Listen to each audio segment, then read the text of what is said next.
Oh, I've got to leave a message. I'm calling the police in Western Australia, and apparently they go to bed pretty early. And if it's any concern, they'll get back to me, apparently. Anyway, here's my message for you. Where I live near a school, there's a young fella on a motorbike, sort of an off road motorbike, and he speeds past at about 100 to 120 kilometres an hour. Now, that's not my main concern. Let's get this straight. The fact he's not wearing a helmet, I'm worried about his safety. You know, safety is very important on the road. I mean, even yesterday, there was a chap about 80 years old. He was walking across the road with his little dog, cute as you can imagine. He had to hurriedly pick up the dog and sprint. And an 80-year-old doesn't sprint that well. Got to the other side of the road just in time before this young fella on that off-road motorbike, not wearing a helmet, whizzed past him. Now, after a short period of like being in shock and palpitations and breathing difficulties, he seemed okay. But look, he's lived a long life.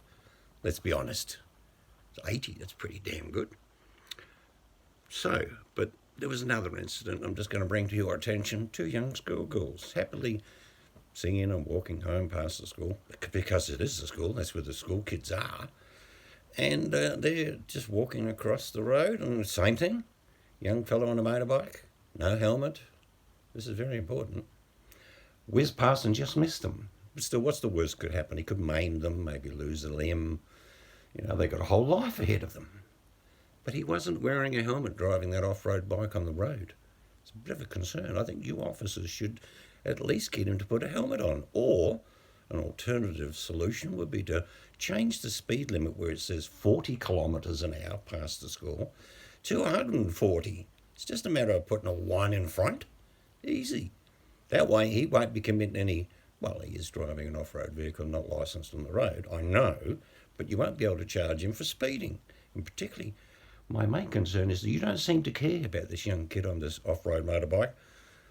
You don't care if he's not wearing a helmet. I think you should seriously have a good look at yourselves and make sure that you go and approach this young fella who drives very fast around schools, nearly killing old men and young girls, and at least get him to put a helmet on. Come on, guys. Lift your game.